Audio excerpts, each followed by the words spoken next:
La relativa falta de noticias sobre el sínodo de la sinodalidad que se está celebrando en estos días en el Vaticano sigue dando la impresión de que aquí no pasa nada.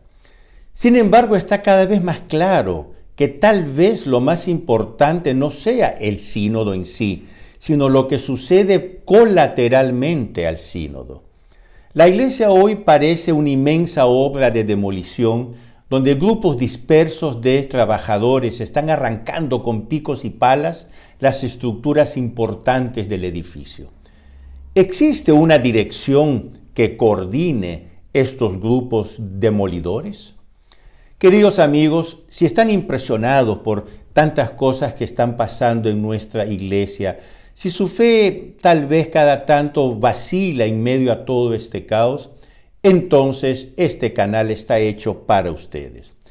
Queremos no solo informarles sobre lo que está sucediendo en la iglesia directamente desde aquí, desde Roma, sino sobre todo ayudarles a no perder la fe, sino antes bien a fortalecerla. Queremos que, a pesar de todo, su amor por la Santa Iglesia Católica aumente cada vez más. Buenos días, mi nombre es Julio Loredo. Bienvenidos en el canal Visto desde Roma.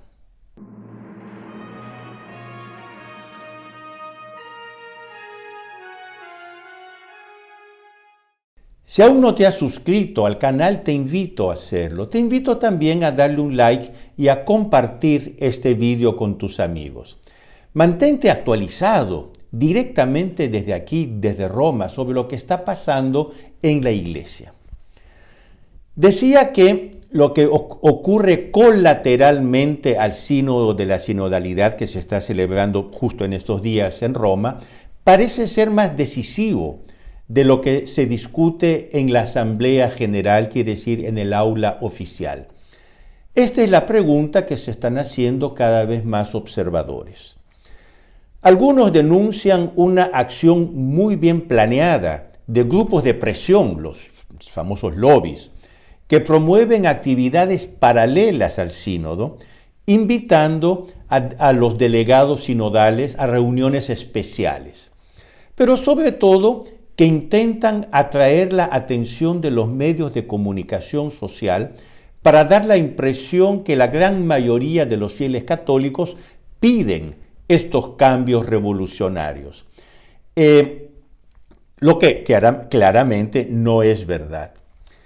Estos cambios que los lobbies modernistas están pidiendo se perfilan principalmente en dos áreas. Uno, la ordenación sacramental de las mujeres, para comenzar al diaconado. Después, tal vez en un futuro, incluso al sacerdocio. Y dos, la revisión de toda la teología moral católica, especialmente en lo que respecta a la práctica, a la conducta homosexual y a la autodeterminación subjetiva del propio género. Quiere decir, yo no soy hombre o mujer según mi naturaleza, yo soy lo que quiero ser. El fenómeno de las actividades paralelas de estos grupos de presión, de estos lobbies, lo describió muy bien el corresponsal del mayor diario católico estadounidense, el National Catholic Register. Nos dice Jonathan Liddell, y cito: estos acontecimientos colaterales y su posterior cobertura mediática parecen encaminados a crear presión, a elevar el listón sobre los delegados del sínodo y sobre los dirigentes del Vaticano, sugiriendo que el movimiento detrás de causas como la llamada ordenación femenina y la modificación del magisterio de la Iglesia sobre la sexualidad es abrumadora, y que si no avanzamos, corremos el riesgo de parecer cerrados a la escucha y obstinados. Cierro comillas. Lúcidamente, Liddell rechaza categóricamente la idea que se trate de un fenómeno representativo de la base católica. En realidad son pequeños lobbies.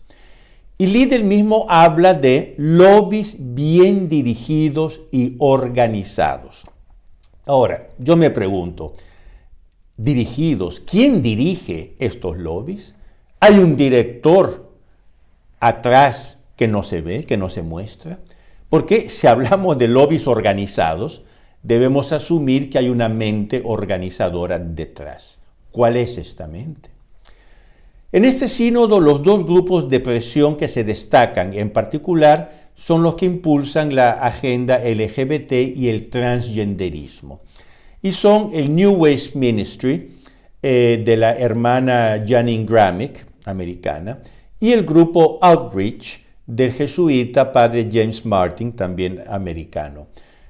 Ambos lobbies cuentan después no solo con un ingente apoyo financiero, sino también con un poderoso sistema propagandístico, un poderoso sistema de apoyo mediático. El padre Martin, por otro lado, es participante oficial del sínodo. La semana pasada di la noticia de cómo la hermana Gramick había logrado ser recibida por el Papa Francisco junto con un grupo de transexuales y de militantes LGBT. La audiencia duró nada menos que 90 minutos, lo que para los criterios del Vaticano es tantísimo, y atrajo evidentemente una considerable cobertura mediática. Por su parte, el grupo Outreach de padre James Martin consiguió reunir en una conferencia, una reunión paralela, nada menos que 70 delegados sinodales, entre ellos uno de los protagonistas más progresistas del camino sinodal alemán, Thomas Zöding.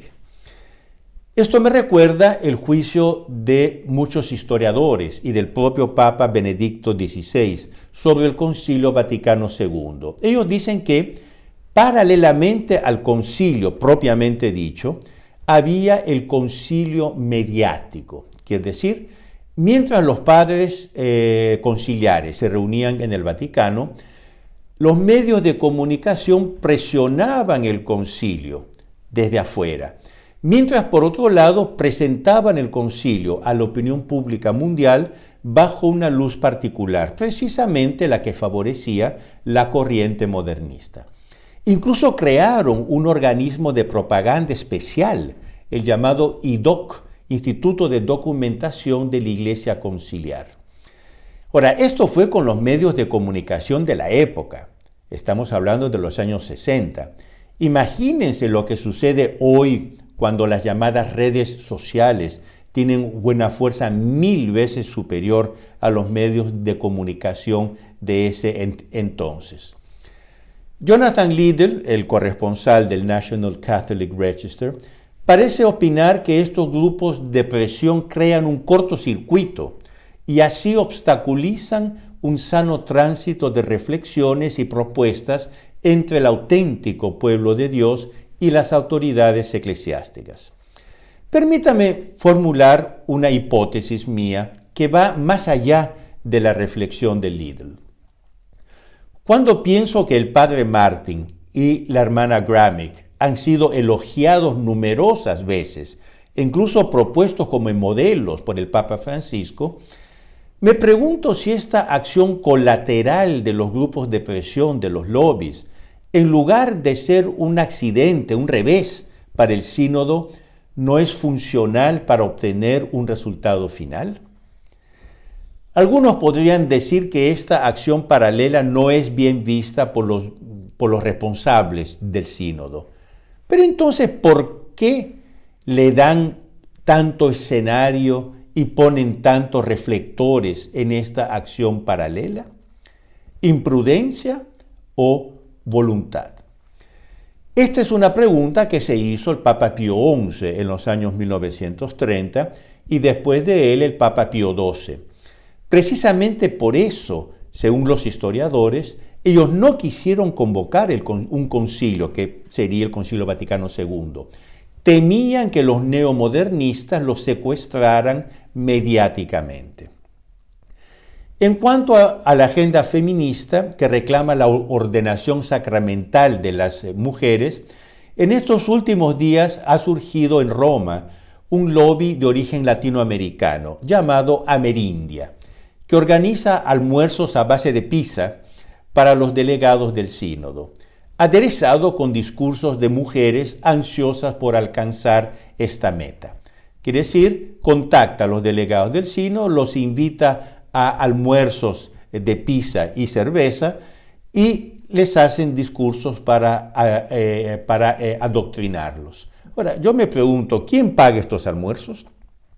¿Cómo logra esta lobby amerindia llegar y contactar todos los delegados del sínodo? ¿Qué puertas abiertas tiene?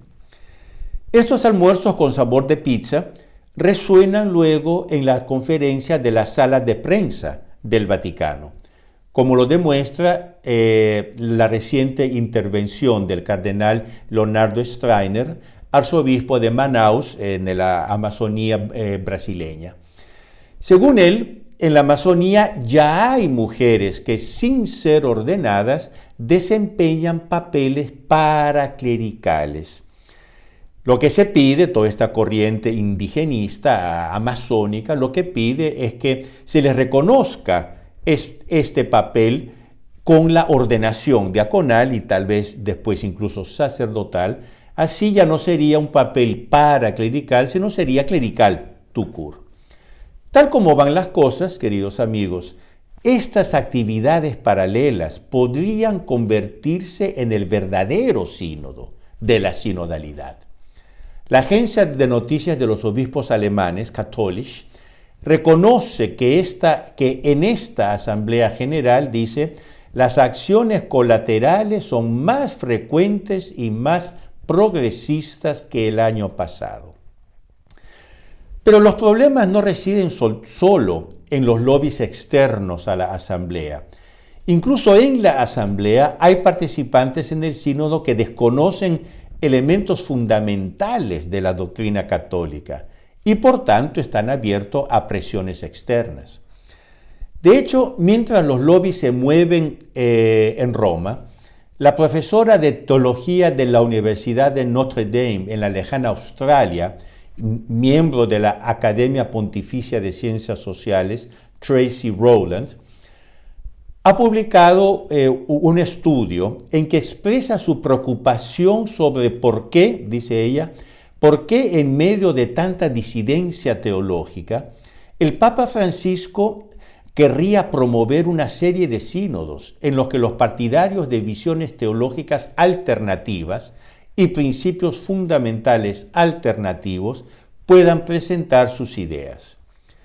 Sabemos que incluso, digo yo, entre los eruditos, entre los teólogos, no hay consenso, incluso sobre puntos fundamentales de la doctrina católica, la noción de gracia, la noción de sacramento, la tradición, incluso de sacerdocio. Ahora, dice la profesoresa Rowland, si falta consenso académico, es decir, entre los teólogos, sobre cuestiones fundamentales de la teología, ¿qué podemos imaginar de ciertos participantes en los sínodos nacionales y romanos que no están ni siquiera preparados? Así describe la profesora Rowland la situación, y cito entre comillas. Nunca antes en la historia de la Iglesia se ha invitado a individuos a ofrecer sus opiniones basándose en nada más confiable que sus sentimientos. Y nunca antes en la historia de la Iglesia se había permitido que meros sentimientos, presentados como inspiraciones del Espíritu Santo, prevalezcan sobre las Escrituras y la tradición. Continúa Rowland. Es difícil entender cómo invitar a estas personas a festivales nacionales de charlas, a talk shows, para resolver lo que fundamentalmente es una crisis de fe y de creencias. Entonces, pregunta la profesora Rowland, ¿qué necesitamos? Y dice, debemos comenzar preguntándonos si los sínodos son solo círculos de discusión donde las personas pueden promover cualquier idea que les convenga, o si la fe en sí es algo que ha sido dado por Dios y que solo puede recibirse y transmitirse y no reconstruirse constantemente. Hasta aquí la profesora Rowland. Queridos amigos, no olviden de darle un like a este video, de compartirlo con sus amigos. Por favor, ayúdenme a hacer crecer este canal para que un mayor número de personas puedan actualizarse oportunamente sobre lo que está sucediendo en la iglesia directamente desde aquí, desde Roma. Y nosotros nos vemos la semana que viene, siempre aquí en el canal Visto desde Roma. Arrivederci.